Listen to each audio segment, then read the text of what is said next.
Seorang anggota DPRD Kota Cilegon diduga sengaja menabrak seorang peserta unjuk rasa yang memblokade gerbang pabrik tepung milik PT Bungasari Flour Mills Indonesia di Kecamatan Ciwandan, Kota Cilegon, Banten.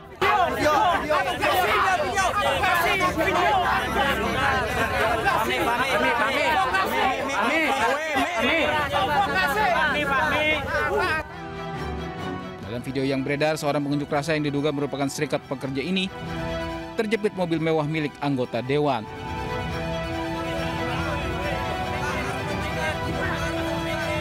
Posisinya terjepit.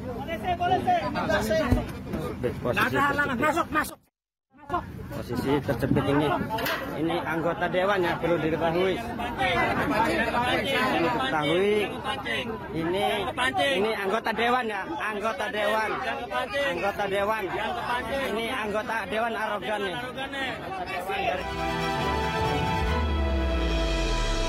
Akibat arogansi anggota dewan ini pun sontak menimbulkan kericuhan. Usai kejadian, anggota serikat buruh akan melaporkan anggota dewan tersebut ke polisi. Sementara itu, DPRD Kota Cilegon masih menunggu klarifikasi dari anggota dewan yang melakukan aksi tersebut. Saya belum mendapatkan informasi yang utuh karena yang bersangkutan juga belum mengklarifikasi. Tapi kita dari pagi sudah langsung beraudiensi, membuka ruang dialog dengan teman-teman serikat buruh yang tadi pagi ada insiden. Tetapi pada prinsipnya saya tidak bisa berkomentar lebih jauh karena memang belum ada laporan yang masuk ke DPRD. Minta tolong kalau kita mau ngobrol.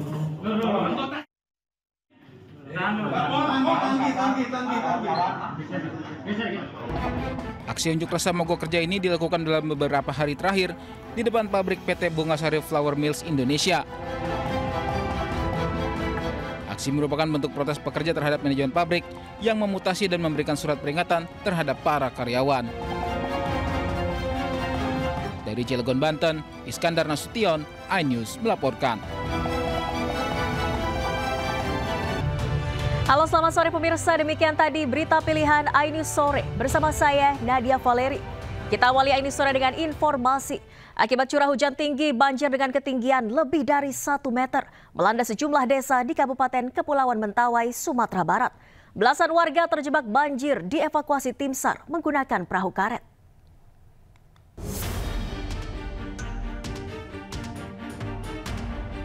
Hujan deras selama berjam-jam memicu bencana banjir di Pulau Sipora, Kabupaten Kepulauan Mentawai, Sumatera Barat. Banjir melanda 2 kecamatan di Pulau Sipora Utara dan Sipora Selatan. Tim SAR dari Basarnas melakukan operasi pencarian dan pertolongan terhadap warga terjebak banjir di Desa Saureinu, Kecamatan Sipora Selatan di tengah hujan deras disertai angin kencang. Dengan menggunakan perahu karet, petugas menyisir satu persatu desa dan permukiman warga yang terendam banjir dengan ketinggian lebih dari 1 meter. Total sebanyak 11 warga dievakuasi dalam kondisi selamat, termasuk 2 remaja perempuan berusia 14 dan 16 tahun.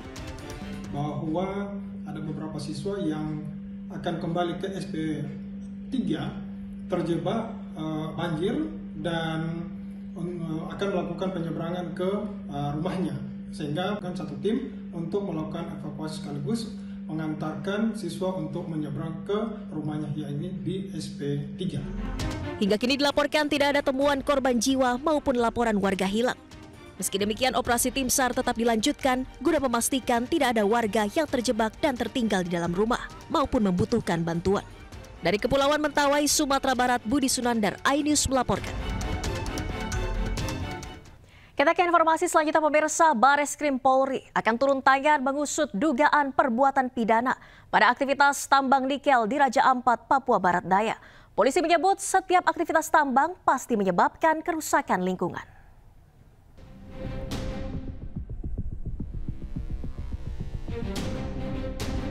Pihak kepolisian melalui Direktorat Tindak Pidana Tertentu di Tipiter Bareskrim Polri menegaskan akan menyelidiki dugaan unsur pidana dalam aktivitas pertambangan nikel di wilayah Raja Ampat, Papua Barat Daya.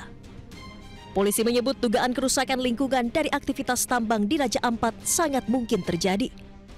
Sebab sebagaimana aktivitas pertambangan pada umumnya pasti menyebabkan kerusakan lingkungan. Ya namanya tambang itu pasti selalu ada kerusakan lingkungan. Itu memang tambang mana yang nggak ada kerusakan lingkungan, Bapak? Nanti direklamasi. Walaupun cuma makanya ada aturan untuk reklamasi. Ada di situ kewajiban pengusaha untuk memberikan jaminan reklamasi. Bapak berarti udah ada yang diselidiki ya Pak? Itu diselidiki berdasarkan laporan masyarakat atau seperti apa Pak? Atau temuan? Atau LPA? Ya temuan aja lah. Ya. Temuan aja. Oke teman-teman, terima kasih. Terima kasih Pak. Pihak kepolisian memastikan proses penyelidikan dugaan pidana dalam kasus ini dilakukan sesuai undang-undang. Penyelidikan dilakukan berdasarkan temuan atas 4 izin usaha pertambangan nikel yang telah dicabut pemerintah dan bukan atas laporan masyarakat maupun instansi terkait. Tim Liputan iNews melaporkan. Sebelumnya pemirsa, pemerintah resmi mencabut izin usaha pertambangan atau IUP dari 4 perusahaan tambang nikel di Kabupaten Raja Ampat, Papua Barat Daya. Dalam temuan di lapangan, 4 perusahaan tersebut ditemukan sejumlah pelanggaran lingkungan yang jaraknya dekat dengan wilayah geopark.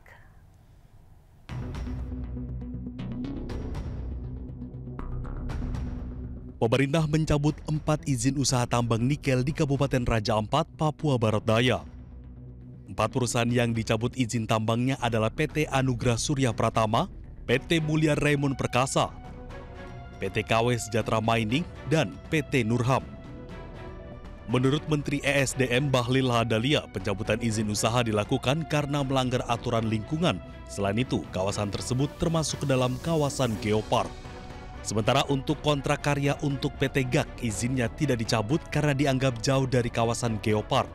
Meski demikian, pemerintah menegaskan akan tetap melakukan pengawasan khusus.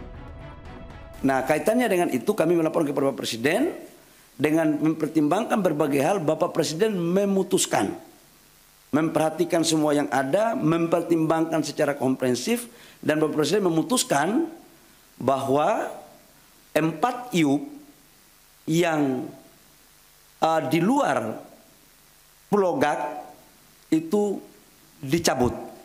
Dan saya langsung melakukan langkah-langkah teknis, berkoordinasi dengan Menteri Teknis, LH maupun Kementerian Kehutanan untuk kita melakukan pencabutan.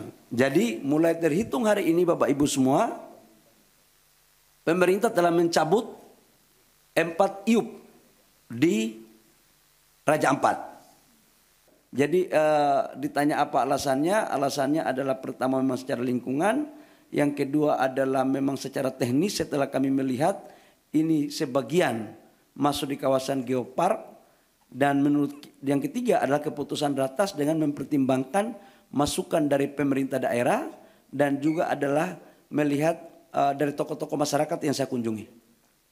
Saya pikir itu. Dan sekalipun GAK tidak kita cabut, tetapi kita atas perintah Bapak Presiden kita mengawasi khusus dalam implementasinya.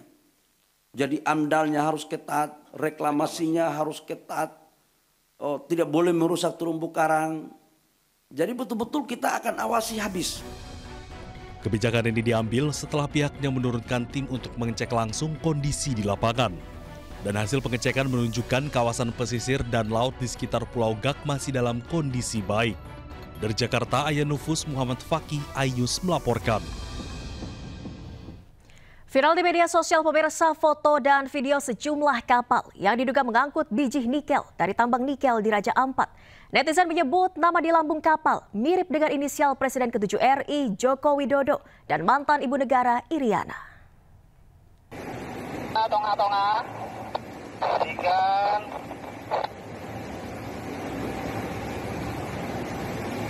Oke, pelan kasih maju lurus, Jokowi.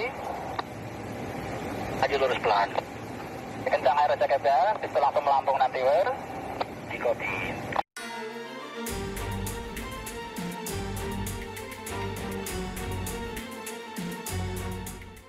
Media sosial diramaikan dengan foto dan video kapal diduga pengangkut biji nikel dari tambang nikel di Raja Ampat, Papua Barat Daya. Netizen menyebut nama di lambung kapal mirip dengan inisial Presiden ke-7 RI Joko Widodo dan mantan Ibu Negara Iriana, yakni JKW Mahakam dan Dewi Iriana. Namun belum ada bukti kuat terkait kepemilikan kapal yang dihubungkan dengan Jokowi dan kegiatan yang dilakukan kapal di lokasi tambang nikel. Sementara itu, dari data Direktorat Perkapalan dan Kepelautan Dirjen Perhubungan Laut Kementerian Perhubungan mengungkapkan ada 8 kapal dengan nama JKW Mahakam dan 6 kapal dengan nama Dewi Iriana. Kapal-kapal ini dimiliki oleh sejumlah perusahaan yang bergerak di sektor logistik dan pelayaran. Namun dari data Ditkapel Kemenhub tidak ada informasi terkait aktivitas kapal di tambang nikel Raja Ampat. Tim Liputan iNews melaporkan. Sementara itu pemirsa, Menteri ESDM Bahlil Lahadalia membantah isu keterkaitan mantan Presiden Jokowi dan istrinya Iriana di kasus pemberian izin tambang nikel di Raja Ampat. Tudingan ini menyeruak setelah beredar rekaman kapal dengan inisial JKW dan Iriana diduga mengangkut nikel di Raja Ampat. Ada yang mengaitkan ini ada JKW, ada Dewi Iriana di nikel ini tuh. Oh, yang... itu nggak ada itu. Nggak ada. Gimana? Itu kan izin-izinnya itu kan keluar jauh sebelum pemerintahan Pak Jokowi. Itu jauh. Yang 4 IUP yang kita cabut itu kan IUP-nya keluar 2004, 2006. Masih rezim undang-undang izinnya dari daerah. Sementara kalau PT GAK kan sejak tahun 72 kontrak karya. Sejak tahun 98 kontrak karyanya, masih di zaman Kita ke informasi selanjutnya pemirsa, anggota Dewan Perwakilan Daerah DPD RI asal Aceh menolak usulan Gubernur Sumatera Utara Bobi Nasution untuk mengelola bersama 4 pulau di Kabupaten Aceh Singkil. Sebelumnya Kementerian Dalam Negeri telah menetapkan 4 pulau yang disengketakan tersebut masuk ke dalam wilayah Sumatera Utara.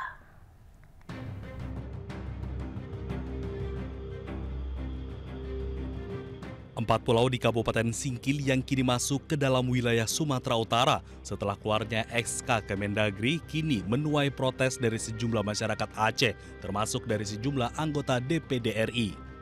Selain menolak usulan Gubernur Sumatera Utara Bobi Nasution untuk mengelola bersama 4 pulau yang diperebutkan, DPD RI asal Aceh juga meminta Menteri Dalam Negeri untuk segera membatalkan surat tersebut. Sikap daripada pemerintah Aceh, sikap daripada Kabupaten Aceh Singkil dan DPR RI, Forbes Aceh, DPD RI, bahwa kita menolak secara tegas terhadap SK Mendagri yang menetapkan 4 pulau tersebut masuk ke dalam wilayah Sumut. 4 pulau yang menjadi rebutan adalah Pulau Panjang, Pulau Lipan, Pulau Mangkir Besar, dan Pulau Mangkir Kecil. 4 pulau ini sendiri memiliki potensi cadangan minyak dan gas bumi atau migas yang bisa menjadi sumber pendapatan asli daerah. Dari Banda Aceh, Syukri Syarifuddin, iNews melaporkan. Sebelumnya pemirsa, Gubernur Sumatera Utara Bobi Nasution menyatakan tidak akan melepas ke 4 pulau yang diperebutkan. Bobi pun menawarkan pemerintah Aceh untuk secara bersama-sama mengelola ke 4 pulau tersebut.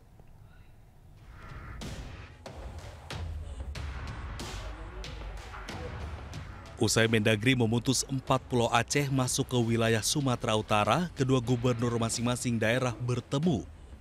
Gubernur Sumatera Utara Bobi Nasution mendatangi rumah dinas Gubernur Aceh Muzakir Manaf. Gubernur Sumut tegaskan enggan melepas begitu saja meski banyak desakan dari masyarakat Aceh.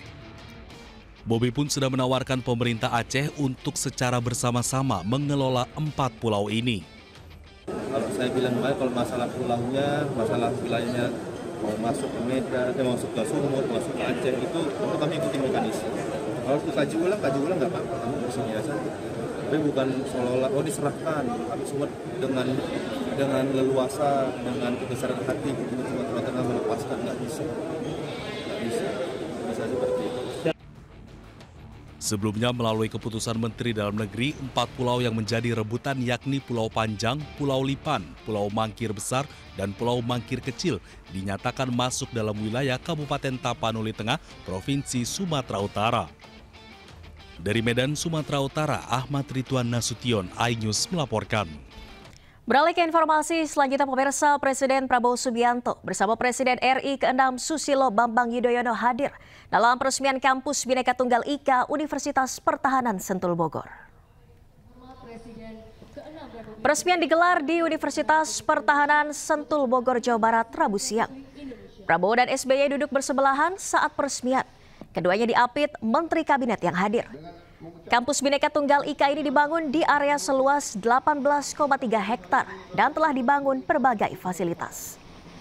Sementara di tahap kedua dibangun gedung rektorat, asrama mahasiswa, perpustakaan, workshop, ruang makan modern, sarana ruang terbuka hijau, kolam retensi, dan perumahan dosen. Kita harapkan Unhan dan semua lembaga pendidikan nanti berkarya, berbakti untuk negara dan bangsa di bidang manapun. Khususnya kita di zaman kita sekarang adalah sains dan teknologi harus kita kuasai. Di dunia modern ini hanya dengan sains dan teknologi kita bisa menghilangkan kemiskinan. Kita bisa menjadi negara maju, negara modern. Saya kira itu pimpinan Unhan saya minta bekerja, berbakti dengan sebaik-baiknya, ciptakan budaya baru, budaya yang memiliki nilai-nilai patriotisme yang baik. Pemirsa, Presiden Prabowo menyinggung soal kekayaan Indonesia yang telah dicuri oleh Belanda selama penjajahan dahulu. Hal ini disampaikan saat memberikan sambutan pada pembukaan pameran pertahanan Indo Defense 2025 di J Expo Kemayoran, Jakarta.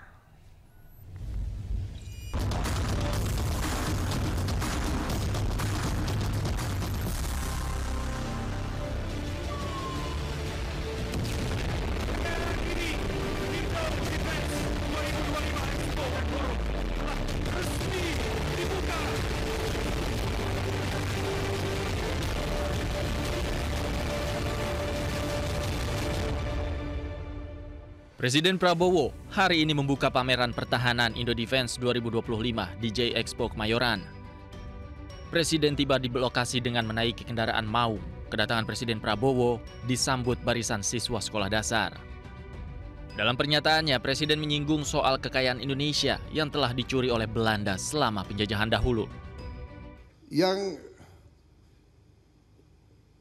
menceritakan kepada kita bahwa selama Belanda menjajah kita, Belanda telah mengambil kekayaan kita senilai dengan uang sekarang senilai 31 triliun US dollar.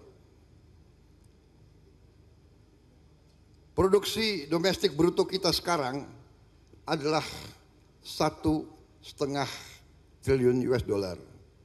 Berarti kekayaan yang telah diberikan atau diambil dari bangsa Indonesia adalah sama dengan mungkin 18 kali seluruh produksi bangsa Indonesia, 18 kali GDP kita, atau sama dengan kurang lebih 144 tahun anggaran kita 140 tahun.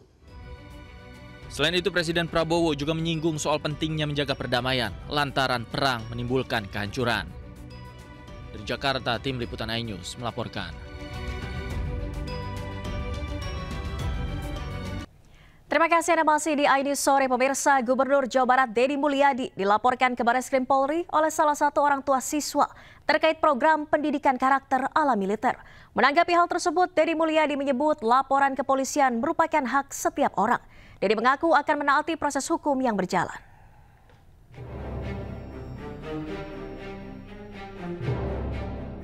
Gubernur Jawa Barat Deddy Mulyadi dilaporkan ke Barreskrim oleh salah satu orang tua siswa terkait program pendidikan karakter ala militer.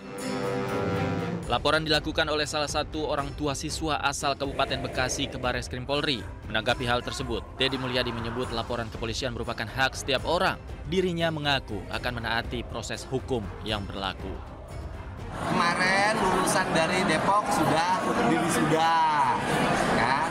Kemudian kita beberapa beberapa daerah juga akan melaksanakan hal yang sama karena terbukti daerah yang tidak melaksanakan tawurannya pasti masih ada, yang mabuknya masih banyak.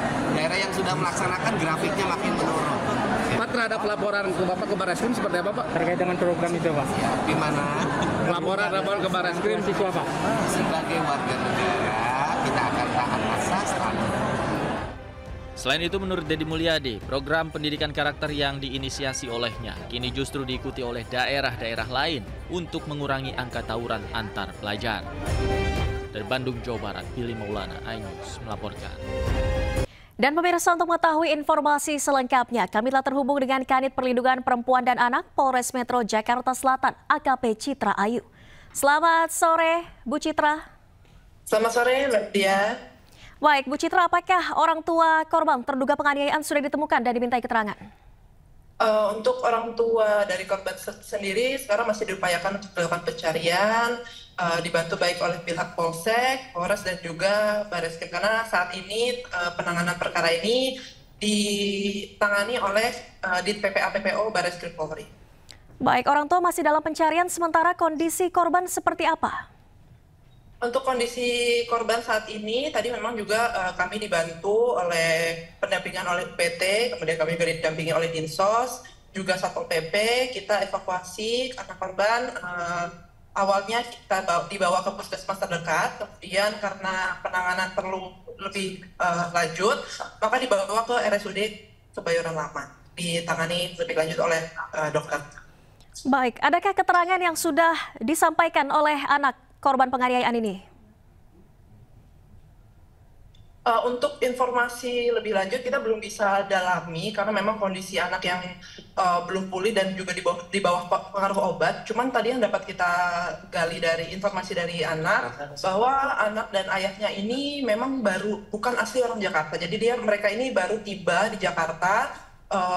Yang disampaikan kepada kami bahwa dia dan ayahnya ini naik kereta dari Pasar Turi, kemudian turun dari Jakarta pada hari Senin. Jadi kami memperkirakan mereka pergi Senin, kemudian sampai di Jakarta hari Selasa.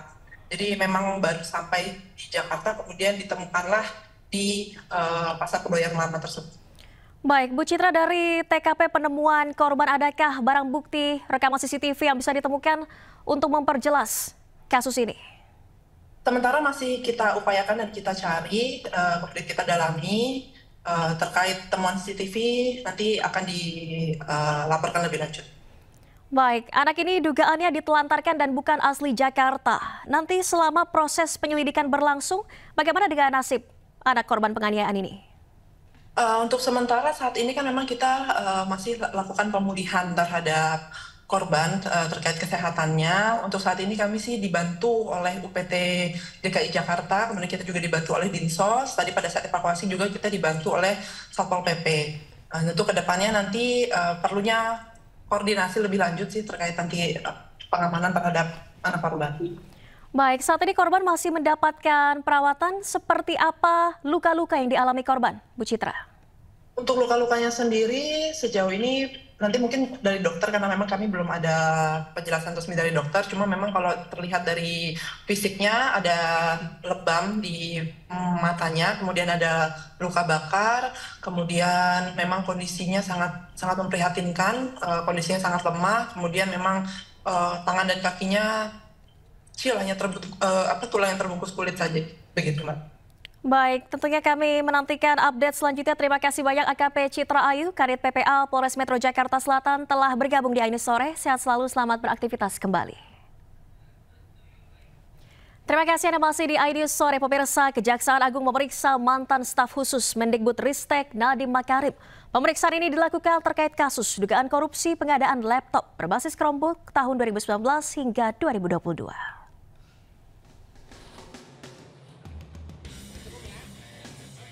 Salah satu staf khusus mantan Mendikbud Nadiem Makarim, Fiona Handayani, diperiksa oleh penyidik Kejaksaan Agung. Penyidik bertanya tentang tugas dan pekerjaan Fiona selama menjadi staf khusus Nadiem Makarim. Sepanjang apa yang dia lakukan, dia kerjakan, masih begitu. Belum ada masuk ke arah-arah sana. Dia masih bicara tentang tupoksi pekerjaannya aja. Nanti mungkin lebih mendalam, mungkin di hari yang akan datang. Gitu. Oh enggak, mereka ini kan hanya sebatas gimana pimpinan dan pegawai. Tidak ada karena kedekatan ke satu gimana, enggak ada. Yang direkrut berdasarkan memang profesionalitas. Tidak ada direkrut karena kita berteman, mereka enggak gitu. Sementara itu, 2 staf khusus Nadiem lainnya, Ibrahim Arif dan Juristan, rencananya diperiksa Kejaksaan Agung Rabu siang. Mereka akan diperiksa secara terpisah oleh penyidik. Mereka diperiksa terkait dugaan suap pengadaan Chromebook di Kemendikbud saat dipimpin oleh Nadiem Makarim. Sebagai staf sus, tetapi juga berkiprah memberikan masukan-masukan terkait dengan pengadaan Chromebook ini. Ya, oleh karenanya penyidik akan terus mendalami bagaimana korelasinya, ya, karena kan posisi yang bersangkutan sebagai staf sus.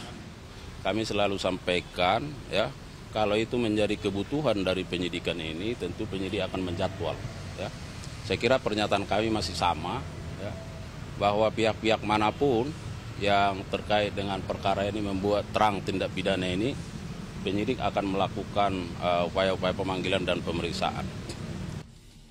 Sebelumnya, 3 orang staf khusus Nadiem Makarim sempat 2 kali mangkir dari pemanggilan yang berujung pada pencekalan bepergian ke luar negeri.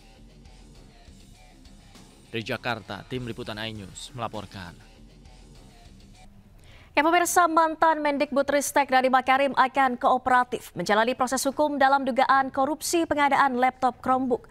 Pihaknya juga mengklaim proses pengadaan tidak melanggar aturan karena melibatkan banyak pihak, termasuk Jaksa Agung Muda Tata Usaha Negara.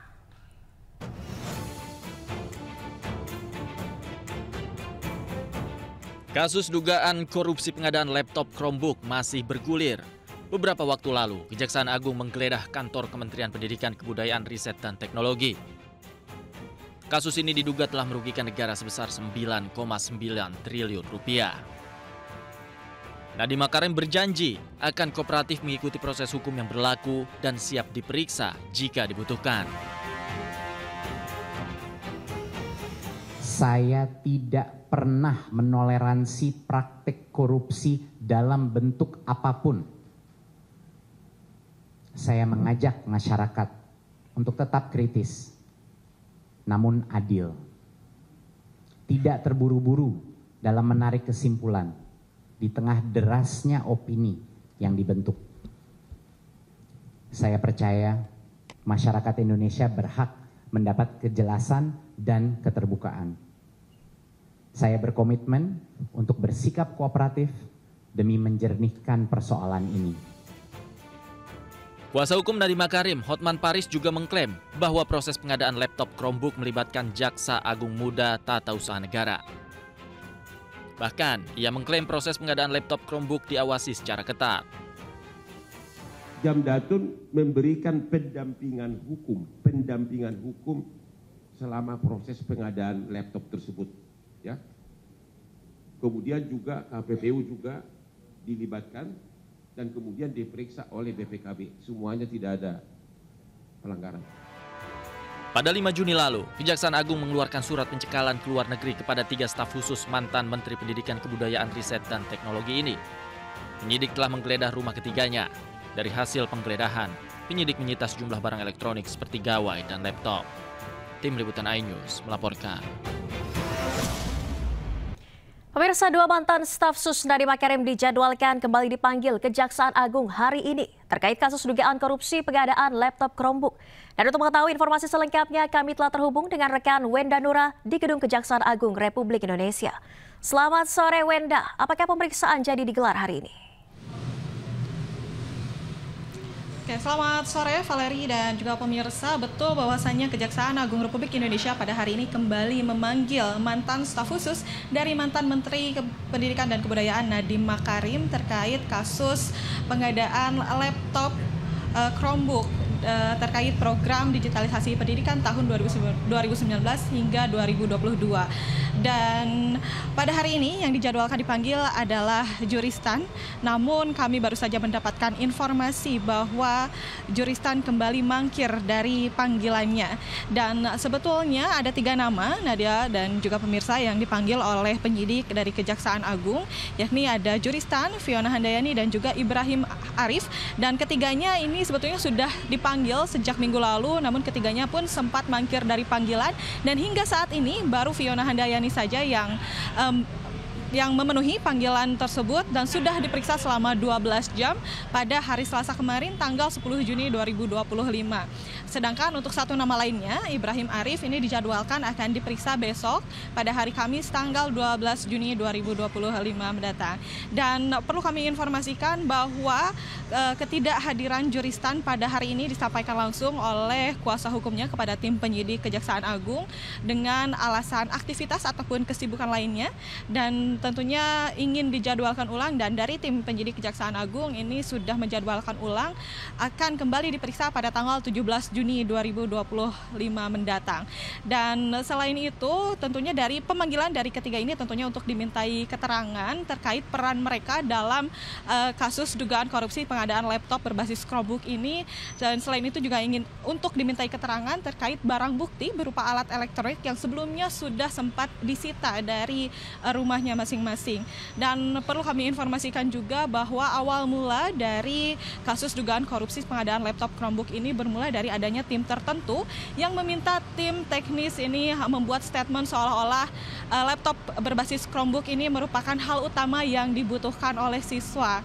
Namun padahal berdasarkan keterangan dari Kejaksaan Agung, laptop tersebut justru tidak sesuai ataupun tidak efektif dalam proses belajar mengajar. Sementara demikian, Valeri, kembali ke Anda. Baik, terima kasih Wenda Nura melaporkan langsung dari Gedung Kejaksaan Agung RI Jakarta. Selamat bertugas kembali Wenda, selamat sore.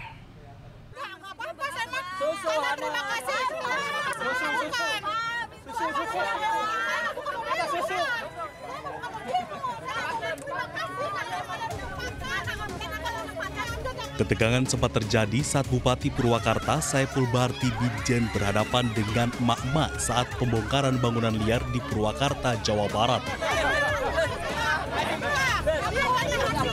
Pembongkaran 417 bangunan mendapat protes warga yang menempati bangunan tersebut.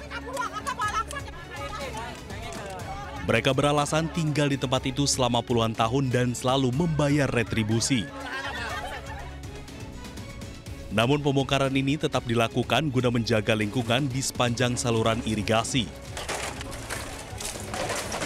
Ini dari mulai Pasawahan sampai Jembatan Layang itu, sekitar ada 400 rumah bangunan liar yang di pinggir-pinggir sungai. Nah sehingga Om Jen MOU sama PJT, ini Pak JM PJT, ya sudah bangunan liar itu kita bongkar saja. Dengan menggunakan alat berat, satu persatu bangunan liar yang ada dibongkar. Pemerintah Kabupaten Purwakarta menertibkan bangunan liar agar tidak terjadi penumpukan sampah dan banjir. Dari Purwakarta, Jawa Barat, Irwan Ayus melaporkan.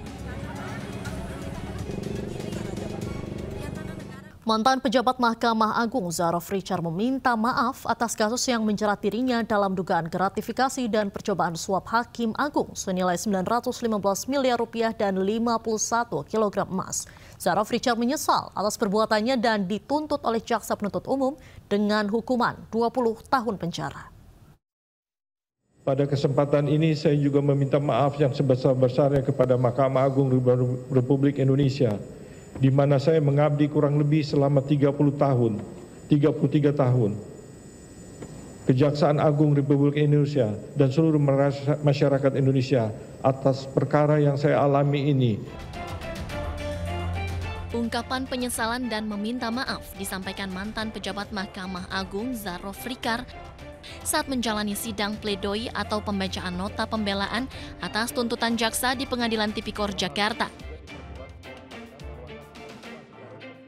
Zarof meminta maaf kepada seluruh masyarakat Indonesia dan juga lembaga Mahkamah Agung atas kasus dugaan gratifikasi dan percobaan suap Hakim Agung senilai 915 miliar rupiah dan 51 kg emas.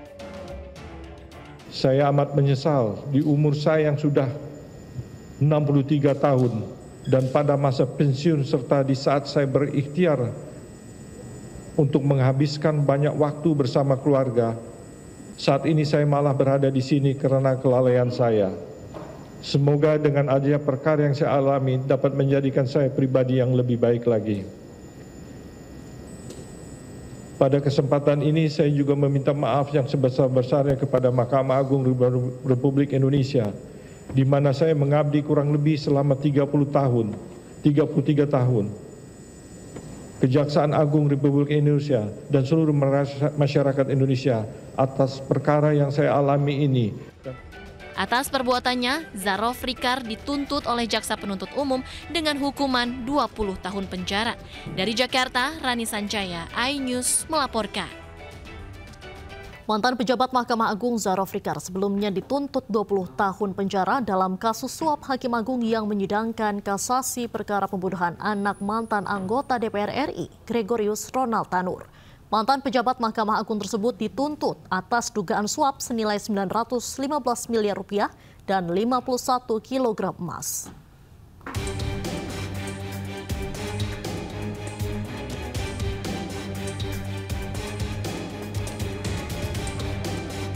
Dalam persidangan yang digelar di Pengadilan Tindak Pidana Korupsi Jakarta pada Rabu 28 Mei lalu, jaksa menuntut Zarof Rikar dengan pidana 20 tahun penjara dan denda 1 miliar rupiah subsidiar 6 bulan kurungan. Zarof juga dituntut dengan pidana tambahan berupa perampasan atas barang yang diperoleh dari tindak pidana korupsi. Jaksa meyakini mantan pejabat Mahkamah Agung tersebut terbukti gratifikasi serta permufakatan jahat bersama pengacara Ronald Tanur dengan maksud untuk mempengaruhi hakim yang mengadili perkara kasasi untuk menjatuhkan vonis bebas terhadap Gregorius Ronald Tanur.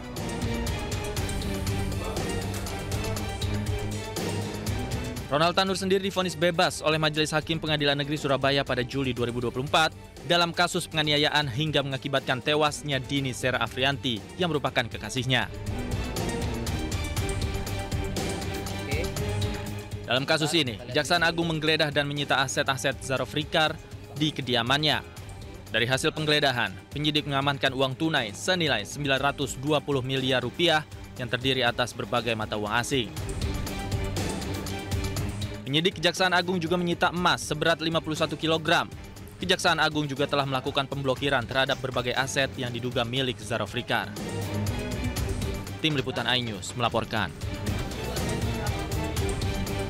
Beralih ke informasi lain, pemirsa, Polda Metro Jaya memeriksa Sekretaris Jenderal Perhimpunan Advokat Indonesia atau Peradi Bersatu Ade Darmawan dalam kasus tuduhan ijazah palsu Presiden ke-7 Joko Widodo. Ade Darmawan diperiksa sebagai pelapor usai laporannya yang diusut Polres Metro Jakarta Selatan dilimpahkan ke Polda Metro Jaya.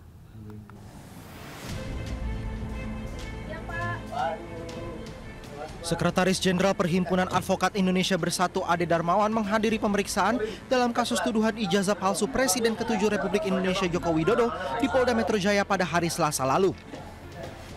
Ade Darmawan diperiksa sebagai pelapor usai laporannya yang diusut Polres Metro Selatan dilimpahkan ke Polda Metro Jaya. Kita tidak boleh berspekulasi di sini. Artinya, equalnya harus tidak menunggu-nunggu lagi. Saya akan mendesak penyidik di sini. Nah, nanti bagaimana hasil pemeriksaannya di dalam, teman-teman, nanti saya akan sampaikan. Tapi pada dasarnya kedatangan saya mendesak Polda Metro untuk segera naik sidik. Selain Ade Darmawan, rencananya polisi akan memeriksa 10 saksi dari pihak terlapor. Sebelumnya, dalam laporan yang dilayangkan Ade Darmawan, beberapa tokoh yang dilaporkan antara lain Roy Suryo, Rizwan Hasiholan Sianipar, Fauzia Tiansuma, dan Rizal Fadilah. Dari Jakarta, Tim Liputan iNews melaporkan. Pengadilan Negeri Sleman tolak permohonan intervensi yang diajukan oleh tim tipu UGM dalam sidang gugatan perdata Jokowi. Hakim perintahkan pihak penggugat dan tergugat melakukan mediasi selama 1 bulan ke depan.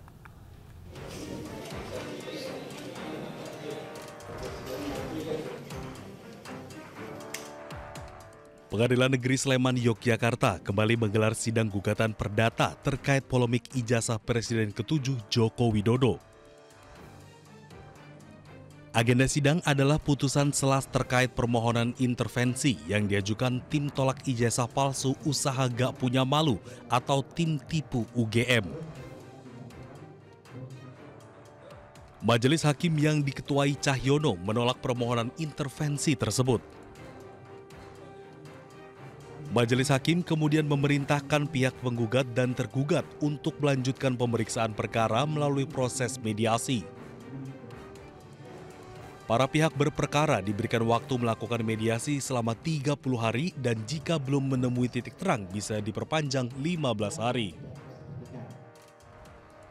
Sidang akan kembali dilanjutkan setelah Majelis Hakim menerima laporan dari Hakim Mediator. Setelah nomor 106 PDTP 2025 Pengadilan Negeri Sleman. Demi keadilan berdasarkan ketentuan masa, Pengadilan Negeri Sleman yang memeriksa dan memutus perkara perdata pada tingkat pertama telah menjatuhkan putusan sebagai berikut. Mengadili 1. Menolak permohonan intervensi yang diajukan oleh pemohon intervensi. 2. Memerintahkan para pihak untuk melanjutkan pemeriksaan perkara hingga pokok materinya. 3. Melanjutkan biaya perkara hingga putusan akhir. Ya, menanggapi putusan ini, pemohon intervensi mengaku tidak setuju dengan putusan hakim yang menyebut pihaknya tidak punya hubungan hukum secara langsung. Kami menghormati putusan dari Majelis Hakim, tetapi ada beberapa catatan yang kami tidak setuju dengan putusan tadi ya.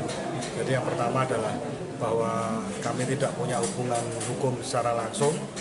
Itu kami tidak setuju karena memang faktanya kan kami menggugat di Solo dan kami punya kepentingan juga di sini dalam gugatan ini. Sebelumnya, Advokat Komardin menggugat 8 orang mulai dari pimpinan UGM hingga dosen pembimbing Jokowi terkait polemik ijazah Presiden ke-7 Joko Widodo. Komarudin juga menggugat UGM senilai 69 triliun rupiah. Dari Sleman, Yogyakarta, Heri Trijoko, iNews melaporkan. Kita ke informasi lain pemirsa, Gubernur Jakarta Pramono Anung mendapatkan kejutan ulang tahun dari para stafnya di lingkungan Pemprov Jakarta. Kejutan juga diberikan bersama dengan ucapan selamat yang langsung disampaikan oleh Gubernur Lembaga Pertahanan Nasional Republik Indonesia.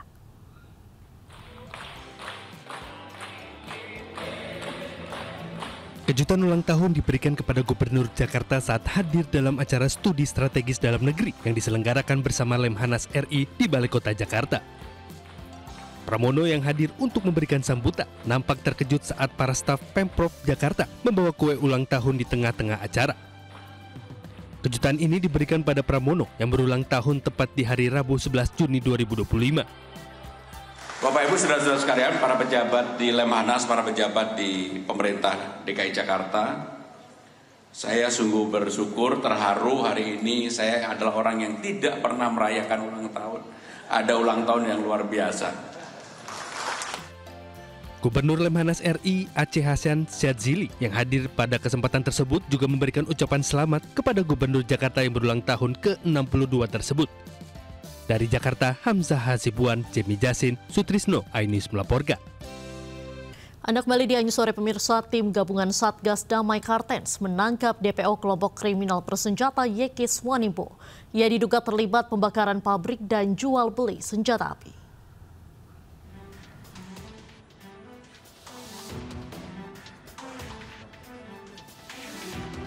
Penangkapan dilakukan pada Selasa siang di Kabupaten Mimika, Provinsi Papua Tengah. Pelaku langsung dibawa ke posko Gakum Unit Timika untuk pemeriksaan intensif. Penangkapan ini merupakan bagian dari komitmen Polri dalam menegakkan hukum terhadap kelompok KKB pimpinan Numbuk Telenggen. Ia berperan aktif dalam aksi pembakaran fasilitas vital milik PT Unggul di Puncak pada tahun 2021. Dalam pemeriksaan awal, tersangka mengakui terlibat dalam aksi pembakaran. Ia juga mengakui membeli senjata seharga 30 juta rupiah dari seorang warga suku Damal di distrik Tembagapura. Saat ini, Satgas Operasi Damai Kartens masih mendalami keterlibatan tersangka dalam jaringan distribusi senjata dan pendanaan KKB lainnya. Dari Timika, Papua Tengah, Nathan Making, iNews melaporkan. Beralih ke informasi lain pemirsa, Satreskrim Polresta Banyuwangi menangkap Joko Suyoto, ayah dari artis cilik FP terkait kasus judi online. Joko Suyoto pun telah ditetapkan sebagai tersangka. Tim kepolisian Banyuwangi menangkap Joko Suyoto yang merupakan ayah dari artis cilik yang sempat menghebohkan jagat hiburan tanah air dengan lagu Jawanya. Joko ditangkap terkait kasus judi online.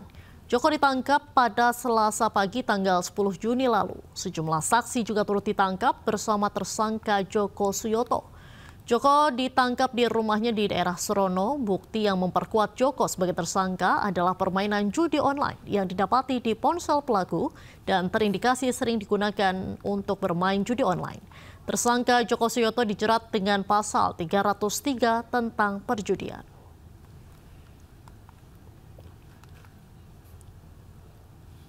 Pemirsa, pemberdayaan masyarakat melalui sektor UMKM menjadi fokus utama Partai Perindo untuk meningkatkan kesejahteraan rakyat.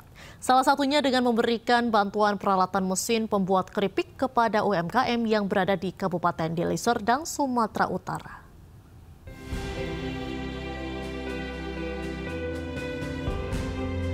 Pengurus DPW Partai Perindo Sumatera Utara dan DPD Partai Perindo Kabupaten Deli Serdang menyerahkan langsung bantuan peralatan mesin pembuat keripik kepada pelaku UMKM yang berada di Desa Sidodadi, Kecamatan Beringin, Kabupaten Deli Serdang, Sumatera Utara.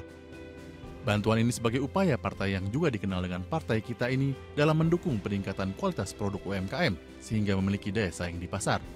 Hari ini kita memberikan bantuan berupa alat-alat UMKM agar ibu-ibu di sini mampu meningkatkan tahap perekonomiannya. Dan hari ini ibu-ibu merasa bahagia dan merasa terdukung oleh Partai Perindo dalam meningkatkan taraf hidup mereka. Sangat senang, bahagia, dan mengucapkan ribuan terima kasih kepada Partai Perindo yang sudah memberikan bantuan alat mesin untuk pembuatan keripik. Mudah-mudahan mesin itu berguna bagi kelompok kami dan kami doakan Partai Perindo terus tetap berjaya. Partai yang dipimpin Angela Tanusudibio ini berkomitmen untuk meningkatkan perekonomian masyarakat kecil, sekaligus mendukung UMKM naik kelas demi terwujudnya Indonesia sejahtera. Dari Kabupaten Deli Serdang, Sumatera Utara, Amiruddin iNews melaporkan. Usai melaksanakan rangkaian ibadah haji, para jemaah haji Indonesia pulang ke tanah air. Menteri Agama Nasaruddin Umar melepas keberangkatan jemaah haji kloter 1 di Makkah.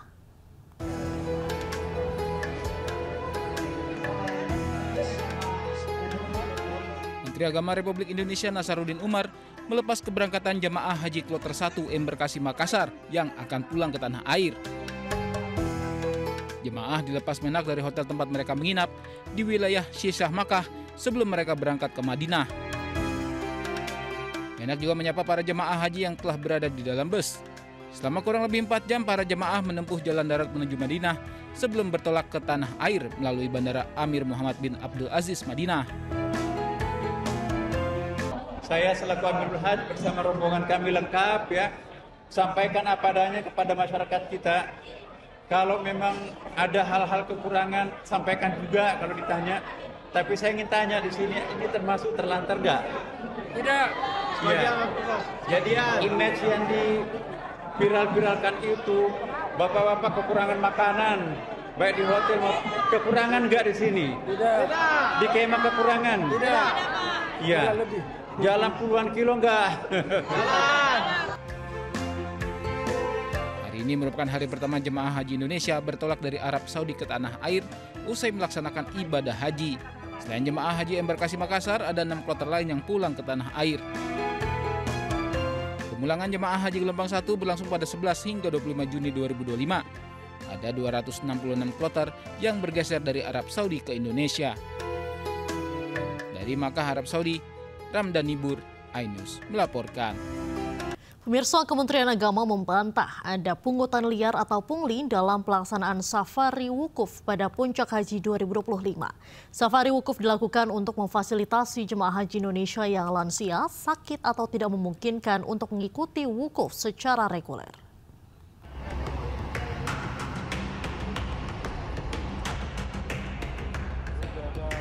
Direktur Jenderal Penyelenggaraan Haji dan Umroh Kementerian Agama Hilman Latif mengonfirmasi tidak ada biaya atau pungutan liar kepada jamaah yang mengikuti program safari wukuf. Ia memastikan program safari wukuf yang dijalankan pada Kamis 5 Juni berlangsung gratis alias tidak dipungut biaya. Safari wukuf dilakukan untuk memfasilitasi jemaah haji Indonesia yang lanjut usia, sakit atau tidak memungkinkan untuk mengikuti wukuf secara reguler. Untuk program ini sudah berjalan bertahun-tahun dan insya Allah kita tidak memungut biaya apapun. Ya, tidak ada biaya yang dipungut dari jamaah secara langsung. Adapun terkait dengan kabar-kabar yang beredar mengenai pungutan, kalau kami cermati itu sebetulnya hubungan antara jamaah dengan KBIH ataupun para pembimbingnya. Di sana mereka sebagian jamaah melakukan komunikasi dengan para pembimbingnya ataupun pimpinan KBIH ataupun organisasi yang kemudian dititipkan. Sebelumnya, Wakil Kepala Badan Penyelenggara Haji atau BP Haji Dhanil Azhar Simanjuntak sempat mendatangi persinggahan jemaah haji yang menjalani safari wukuf. Di sana ia mendapatkan cerita soal adanya dugaan pungli kepada jamaah. Jadi apabila ada oknum-oknum misalnya terkait dengan meminta pungutan, misalnya nih mbah-mbah ini, beliau ini Mbah Tamsir dari Rembang. Mbah Tamsir ini dipungut untuk membayar safari wukuf karena beliau lansia, punya keterbatasan, tidak mungkin bisa berkegiatan ketika wukuf, maka beliau disafarikan oleh petugas, oleh teman-teman Pak Sufianto dan kawan-kawan ini dibawa pakai bis dan itu gratis. Jadi kalau ada jamaah yang dipungut untuk bayar safari wukuf, itu berbohong, itu penipuan. Safari wukuf merupakan program yang disiapkan khusus bagi jemaah haji lansia, disabilitas, dan jemaah beresiko tinggi yang butuh perawatan intensif. Saat wukuf di Arafah, jemaah haji dibawa dari hotel transit menggunakan ambulans. Di sana jemaah hanya berdiam sebentar untuk kembali menjalani perawatan. Tim Liputan iNews melaporkan.